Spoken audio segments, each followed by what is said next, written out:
بسم اللہ الرحمن الرحیم۔ السلام علیکم دوستو، نالج گیک میں ایک نئی ویڈیو کے ساتھ حاضر ہیں۔ ناظرین، تاریخ اسلام میں دین مصطفی پہ کئی بار ایسے نازک ادوار آئے کہ جن کو فیصلہ کن لمحات کہا جا سکتا ہے۔ ان مواقع پہ صرف مسلمانوں کی زندگی ہی خطرات سے دوچار نہیں تھی، بلکہ ان کی تہذیب و تمدن اور ان کا نظریاتی ثمرہ بھی داؤ پہ لگا ہوا تھا۔ پہلا فیصلہ کن مرحلہ غزوہ بدر کے موقع پہ آیا، کیونکہ اس سے پہلے مشرکین مکہ نے مظالم کی آتش جتنی تیز بھڑکائی، مسلمانوں کے قلوب میں دین اسلام اتنا ہی کندن ہوتا گیا۔ بت پرستی و شرک کو نظریہ توحید شکست پہ شکست دے رہا تھا۔ دنی اسلام مدینہ طیبہ کی جانب کامیاب ہجرت نے مشرکین مکہ کے دستے ظلم کو تختہ مشق بنائے جانے والوں سے محروم کر دیا۔ ناظرین، آج کی اس ویڈیو میں ہم صلیبی جنگوں کے مہذب فاتحین کے حوالے سے گفتگو کریں گے اور دیکھیں گے کہ کیسے انہوں نے قرآن و سنت کی روشنی میں تہذیب کا دامن اپناتے ہوئے دنیا کو امن فراہم کیا اور کفار کے ظلم و ستم کو نیست و نابود کر کے رکھ دیا۔ تو ویڈیو شروع کرنے سے پہلے جو احباب ہمارے اس چینل پر نئے ہیں ان سے گزارش ہے کہ ہمارے چینل کو سبسکرائب کر دیجئے، ویڈیو کو لائک کر دیجئے، کمنٹس کیجئے اور ویڈیو کو آخر تک ضرور دیکھیے گا۔ ناظرین، مشرکین مکہ اپنی خفتوں کو مٹانے کے لیے مسلمانوں پہ چڑھ دوڑے اور مقام بدر پہ دونوں افواج کا آمنا سامنا ہوا۔ لسان نبوت سے ادا ہونے والے الفاظ کہ الہ العالمین، اگر آج یہ مٹھی بھر مسلمان ختم ہو گئے تو قیامت تک تیرا نام لینے والا کوئی باقی نہیں رہے گا۔ ناظرین، یہ الفاظ مبارک اس امر کا بین ثبوت تھے کہ دین مصطفی صلی اللہ علیہ وسلم کے مستقبل کے لیے یہ مارکا فیصلہ کن ہے اور صرف فتح ہی دین کے مستقبل کے تحفظ کی واحد ضمانت ہے۔ ناظرین، امیر المومنین سیدنا عمر فاروق رضی اللہ تعالیٰ عنہ کے دور خلافت میں جنگ یرموک بھی ایک ایسا ہی فیصلہ کن مرحلہ تھا کہ جس میں بھی فتح کی صورت ہی اسلام کے روشن چراغ کو رومیوں کی تند و تیز آندھیوں سے بچا سکتی تھی، اور اسی دور میں مقام قادسیہ پہ ہونے والا مارکا حق و باطل بھی دین کی بقا کے لیے فیصلہ کن تھا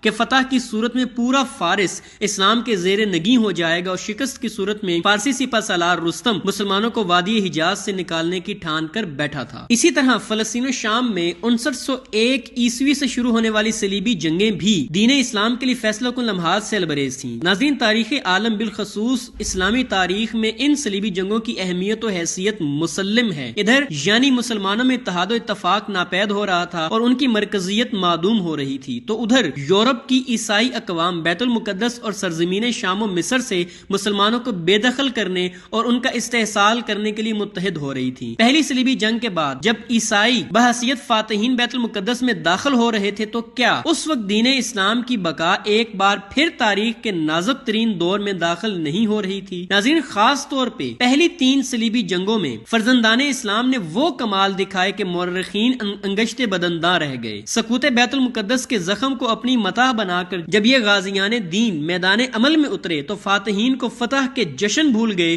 ان کو اپنی جان کے لالے پڑ گئے۔ دین کی محافظت کے جذبے جب ہاتھوں میں اترے تو ان کی تلوار بازی میں ایسی صورت آئی کہ جس سے برق بھی شرما گئی، اور تہذیب و تمدن کے پیکر ان مجاہدین نے محض 9 اشروں کی قلیل مدت میں نہ صرف بیت المقدس صلیبیوں سے واپس لے لیا بلکہ پورے یورپ کے متحدہ مہیب عسکری قوت کے پاؤں بھی اسلامی سرزمین سے اکھاڑ دیے، اور 1921 عیسوی تک فلسطین، شام و مصر سے تمام صلیبی ریاستیں ختم کر دیں اور سرزمین اسلام کی ایک بالش جگہ بھی ان کے قبضے میں رہنے نہیں دی۔ یورپی مورخین کے مطابق 2 صدیوں پہ محیط ان صلیبی جنگوں میں 60 لاکھ کے قریب انسانی جانیں لقمہ اجل بنی۔ ناظرین، عہد فاروقی میں جب اسلامی فتوحات کا سیلاب رومی سلطنت کے ایک بڑے علاقے پہ چھا گیا، تب سے ہی عیسائیوں اور مسلمانوں کے درمیان کشمکش کا آغاز ہو گیا تھا۔ یہ حقیقت ہے کہ ان دونوں اقوام کے مابین موازنہ کرنے کے لیے صلیبی جنگوں کے زمانے سے بہتر اور کوئی دور تاریخ میں نہیں ملتا۔ ناظرین، بلا شبہ اس وقت مسلمان دنیا کی شائستہ اور مہذب ترین قوم تھی جو انسانیت کی قدر کرنا باقی اقوام سے بہتر جانتی تھی۔ اس قوم کی شمشیر بے گناہوں کے خون سے داغدار نہیں ہوتی تھی۔ اسلامی فتوحات میں اس امر کے بارے میں شہادتیں آسانی سے مل جاتی ہیں۔ مثلا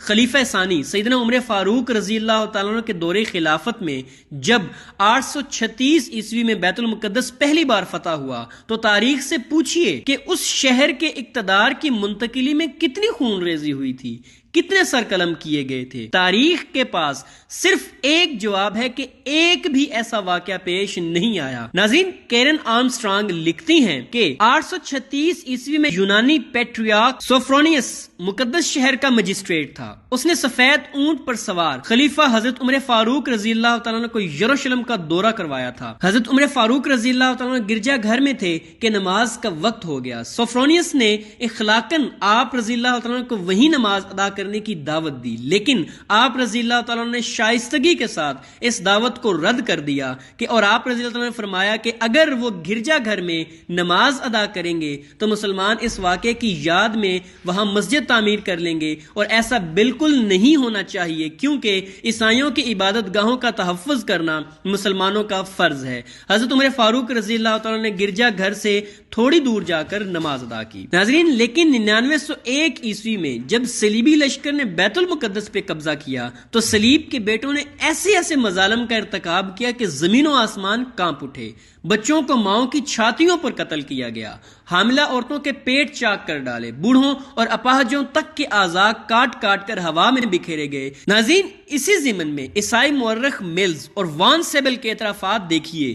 وہ لکھتے ہیں کہ عیسائی افواج کے کیمپوں میں مسلمانوں کا گوشت دن دہاڑے بکتا تھا، لیکن ان سب باتوں کے باوجود یورپی تاریخوں میں ان لڑائیوں یعنی صلیبی جنگوں کے گرد رومان کا حالہ کھینچ دیا گیا۔ ناظرین، صلیبی جنگجو مذہبی پیشواؤں کی اندھی تقلید میں اس قدر بدمست ہو گئے کہ انہیں مسلمانوں کا گوشت کھانا بھی ثواب کا کام محسوس ہوتا تھا۔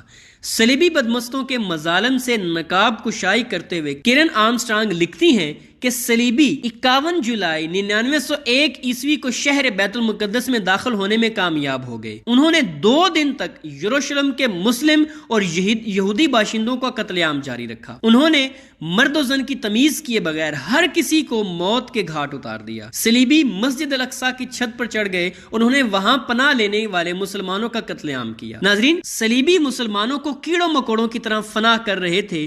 صلیبی مسلمانوں کے لیے گند کا لفظ استعمال کرتے تھے۔ اس قتل عام کے ایک عینی شاہد نے لکھا ہے کہ بڑے زبردست مناظر دیکھنے کو ملے۔ ہمارے کچھ سپاہیوں نے رحم کرتے ہوئے اپنے دشمنوں کے سر کاٹ دیے، دوسروں نے انہیں تیروں کا نشانہ بنایا اور کچھ نے انہیں شولوں کی نظر کر کے طویل اذیت دی۔ ناظرین، شہر کی گلیوں میں سروں، ہاتھوں اور پیروں کے ڈھیر بکھرے دیکھے جا سکتے تھے، تاہم ہیکل سلیمانی میں جو کچھ ہوا وہاں کیا ہوا اگر میں سچ بیان کروں تو تمہیں یقین نہیں آئے گا، لہٰذا اتنا کافی ہے کہ ہیکل سلیمانی کے اندر اور اس کے دلان میں مسلمانوں کا اتنا خون بہایا گیا تھا کہ گھڑ سواروں کے گھٹنوں اور گھوڑوں کی لگاموں تک انسانی خون آ گیا تھا۔ ناظرین، اس فتح میں عیسائی سپاہیوں نے 2 دن میں 40,000 اور دوسری روایت کے مطابق 90,000 مسلمانوں کا قتل کر ڈالا تھا۔ ناظرین، ان بے رحم اور سنگ دل واقعات کے قریب 90 سال بعد اسلامی افواج فرزند فاروق اعظم ذل ابو عبیدہ حضرت صلاح الدین ایوبی کی قیادت میں 7811 عیسوی بیت المقدس پہ پھر اسلامی پرچم لہراتی ہے، لیکن اب منظر بالکل تبدیل ہو جاتا ہے۔